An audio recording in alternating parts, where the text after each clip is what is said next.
A paz do Senhor, irmãos, tudo bem? Aqui é o pastor Rogério. Eu fiz um estudo e nós estamos aplicando esse estudo às terças-feiras lá na Igreja Matriz. E na última terça-feira eu fiz um comentário sobre Trindade, né? Embora o estudo seja sobre Espírito Santo, né? A obra do Espírito Santo no processo da salvação do ser humano, mas eu citei ali alguma coisa sobre Trindade. E aí gerou algumas dúvidas que eu quero tentar ajudar aqui os irmãos, né?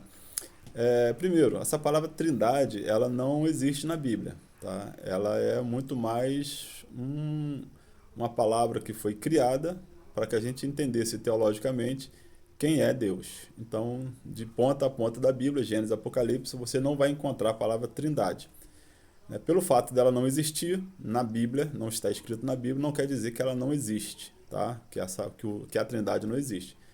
Então, a gente precisa entender esse princípio, tá? Então, assim, dentro do que eu falei e que gerou dúvida a respeito do assunto, eu quero tentar aqui ajudar os irmãos rapidamente, tá? Eu preparei aqui alguns textos bíblicos para dar respaldo àquilo que eu falei, tá bom? É, Baseado aqui em Efésios capítulo 4, versículo 4, 5 e 6, Paulo vai dizer que há um só Deus, Pai de todos. Existem vários outros textos que dizem que só existe um Deus, não existe outro. Toda vez que você lê na Bíblia o conceito deuses, é porque homens estão atribuindo a pessoas ou a estátuas essa autoridade de divindade, mas na realidade eles não são. Qualquer pessoa que passa a adorar uma imagem dizendo que ela é um Deus, para esta pessoa ela será Deus, mas na verdade não será. É interessante que quando nós estudamos também profetismo, vamos ver e entender por que Baal tinha tantos profetas, né? Baal não era um Deus verdadeiro, mas tinha 400 e tantos profetas. Como que pode um profeta seguir a um Deus que não existe? Tá? Isso é uma pergunta, né? Se ele não era Deus, por que tinha profeta? É porque, na verdade, algumas coisas aconteciam, embora ele não fosse Deus. Tá bom? Mas vamos deixar isso aí para um outro momento. Então, Efésios capítulo 4, versículo 5 vai dizer que só há um Deus, acabou, ponto. Mas, Atos capítulo 20, versículo 28, Lucas, ele vai escrever o seguinte: olhai por vós e por todo o rebanho sobre que o Espírito Santo vos constituiu bispos, para apacentardes a igreja de Deus, que ele resgatou com seu próprio sangue. Aqui você vê claramente a distinção entre Deus, Deus Pai, Deus Filho e Deus Espírito Santo, com uma questão em particular, tá? Quem instituiu os bispos foi o Espírito Santo, para apacentar a igreja que pertence a Deus. Mas o texto continua dizendo assim, ó, que ele resgatou com seu próprio sangue.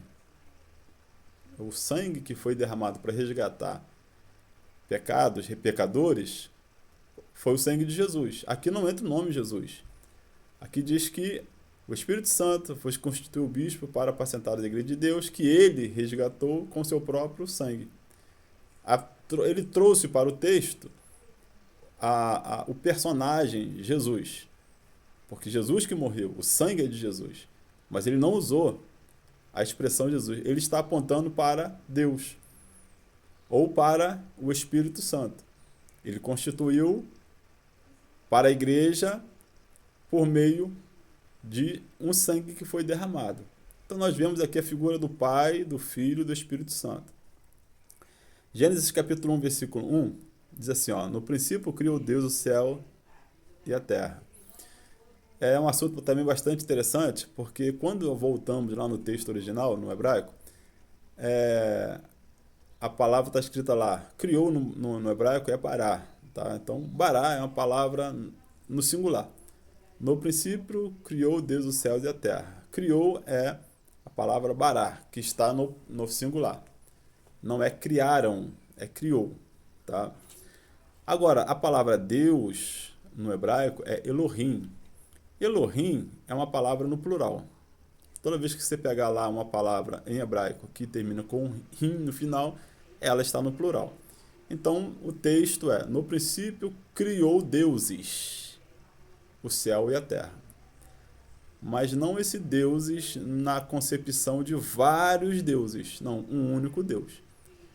Um Deus que, na verdade, se revela em Trindade. Tá? Então, estava ali no momento o Deus Pai, o Deus Filho e o Deus Espírito Santo. A Bíblia vai dizer que o Espírito de Deus pairava sobre a face das águas. Aí já parece que Deus está aqui e lá estava o Espírito Santo flutuando sobre as águas. Dá essa impressão. Mas Elohim diz que Deus é único, um único Deus, e ele se manifesta, né, de formas distintas, tá? Atividades distintas. João capítulo 1, versículo 1, 2 e 3 diz assim: no princípio era o verbo estava com Deus, parecia que Deus estava aqui e o verbo do lado. E o verbo era Deus. Não diz que o verbo era um Deus, mas diz que o verbo era Deus, ou seja, o próprio Deus. Ele estava no princípio com Deus. Ele não estava somente, ele não era somente, mas ele estava com Deus. Isso é bastante interessante. Todas as coisas foram feitas por ele quem? Por esse Deus trino, por esta trindade. E sem ele nada do que foi feito se fez. Quando a gente pega esse texto aí, que vai estudar o verbo, né, a gente vai ter que ligar ele lá em Gênesis, né, porque essa ideia do verbo, Jesus ser o verbo, e lá em Gênesis diz, né, Deus disse, a expressão, o ato da criação, né, quando Deus falou faz, né, na verdade Deus não precisou pronunciar a palavra faz. Deus não precisa pronunciar a palavra haja. Deus não precisa. Até porque não tinha nada para ouvir Deus lá. Né? Será que Deus falou em hebraico, aramaico? Não faz sentido.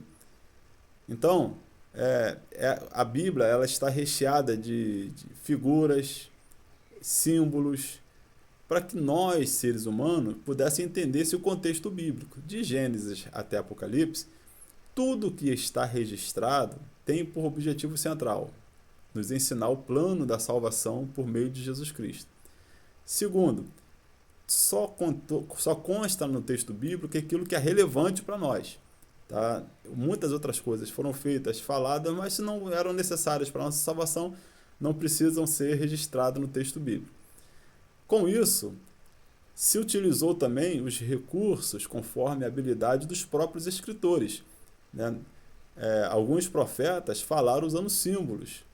Né? Isaías, ele teve visões, ele tentou explicar lá do jeito que ele conseguia entender o que estava acontecendo com a visão. O próprio Ezequiel, ele vai tentar colocar as figuras, né, que ele estava visualizando para entender o que estava acontecendo. Mas isso fica muito mais fácil de entender quando a gente olha para Apocalipse. João, na ilha de Patmos, ele vê lá várias figuras, vários simbologismos. Então ele vai fazer o seu texto, vai escrever o seu livro usando símbolos, figuras, para que nós pudéssemos analisar essas figuras e entender o que ele estava dizendo. Né? Por exemplo, quando João está triste, porque ele olha o livro e o livro está selado ainda. O livro era o plano da salvação. Então, quando ele vê que o livro está fechado, ele está, na verdade, na época da dimensão eterna, em que o plano da salvação não tinha sido executado ainda, porque o livro que continha a salvação estava fechado, estava selado. Então, ele olha e ele começa a chorar, por quê? Porque ele sabe que se o livro não foi executado, não foi aberto, o plano de salvação não aconteceu. Então, ele está perdido. Mas o ancião diz para ele, olha, eis aí quem é digno de abrir o livro. E diz para ele que é um cordeiro. Na mente de João, ele tem a ideia de que o cordeiro é um ser submisso, obediente, manso, mas ele sabe que quem vem para abrir o livro está chegando, né? E ele está pensando que é um cordeiro, e está vendo a imagem de alguém manso. Mas quando ele olha para trás e vê, na verdade ele não vê um cordeiro, ele vê um leão. O que isso quer dizer? Que quem estava vindo não era somente manso como um cordeiro, submisso como um cordeiro, mas tinha autoridade, poder como um leão. Então são figuras de imagens, que são utilizadas dentro do contexto bíblico para que a gente pudesse entender o que os autores estavam querendo dizer. Esse conceito de Deus Pai, Deus Filho, Deus Espírito Santo, também é para a gente entender, nessa questão do ensino bíblico, questão de hierarquia, submissão, obediência, né, a forma como nós devemos nos portar diante daquele que é o Todo-Poderoso. Jesus falou que ele e o Pai era um. Né? Nós somos apenas um. Quem olha para mim vê o Pai. Quem vê o Pai vê a mim. Eu sou o mesmo. Ele foi muito claro em dizer: eu e ele somos um. Olhou para mim e viu ele. Mas ele também dizia que ele obedecia ao Pai. Ou seja, ele estava debaixo de uma autoridade. Mas na verdade essa autoridade era ele mesmo. Mas por que Jesus usou esse jogo de palavras? Para nos ensinar que é necessário submissão à autoridade de Deus, respeito. Então são alguns, né, pormenores que a gente precisa se atentar para que tenha também nós essa condição de aprender. Tá? Infelizmente, né, a gente vê que muitas pessoas não estão se esforçando para aprender. Né? Muitos crentes hoje querem somente ir para a igreja para cantar, ouvir que Jesus salva, acabou, né? Recebe a sua oração, vai embora, e aí não tem crescimento espiritual. A Bíblia diz que a fé vem pelo ouvir. Né? Se a gente não ensinar a verdade, o povo vai perecer. Né? Por isso que muitos estão apostatando da fé. É por isso que quando você ensina, traz um ensinamento que gera um pouco mais de dificuldade de entendimento, ele gera logo polêmica também. Né? Porque não é somente dificuldade de entender, é a incapacidade de compreender algo novo. E eu quero dizer o seguinte, que nem tudo que é novo é heresia. Nem tudo que é novo é pecado. Falta, às vezes, a predisposição da pessoa buscar também o conhecimento. Então, para nós que somos pastores, né, desde a presidência, desde os bispos, até o dirigente de congregação mais simples, pesa em nosso ombro a responsabilidade do melhor conhecimento para a igreja. E se o nosso povo está sendo enganado, ou se ele está se permitindo ser enganado por falsas doutrinas, a culpa vai recair sobre os dirigentes, sobre aqueles que são os líderes, os pastores das igrejas. Observa as cartas da Ásia, nas 7 cartas da Ásia. As cartas não foram dirigidas para as igrejas, as cartas foram dirigidas para o anjo da igreja, ou seja, mais uma figura de linguagem, para o pastor da igreja. Tenho contra vós quem? Pastor da igreja. Tem elogio para quem? Pastor da igreja. Todas as cartas foram para o pastor da igreja, porque as ovelhas vão seguir ao pastor. Se as ovelhas se perderem, é porque o pastor pode estar causando ali algum problema e as ovelhas não estão sendo guiadas como convém. Tá bom? Então, em resumo, tá, a ideia de se falar sobre a Trindade é dizer que existe somente um Deus, que ele se manifesta de forma diferente conforme a necessidade que esse plano de salvação exige e para nos facilitar a compreensão. Então, nós devemos ter cuidado para não entrarmos para essa questão, né, de que na ideia de que existe somente um Deus, esse único Deus não pode agir de forma distinta. Ele pode agir de forma distinta, ele pode agir com personalidade diferente. Ele pode, porque ele é Deus, ele pode tudo. Mas também nós não podemos cair na ideia de que existem 3 deuses. Deus Pai, Deus Filho e Deus Espírito Santo. Como se tivesse 3 deuses dentro do céu ou 3 deuses reinando.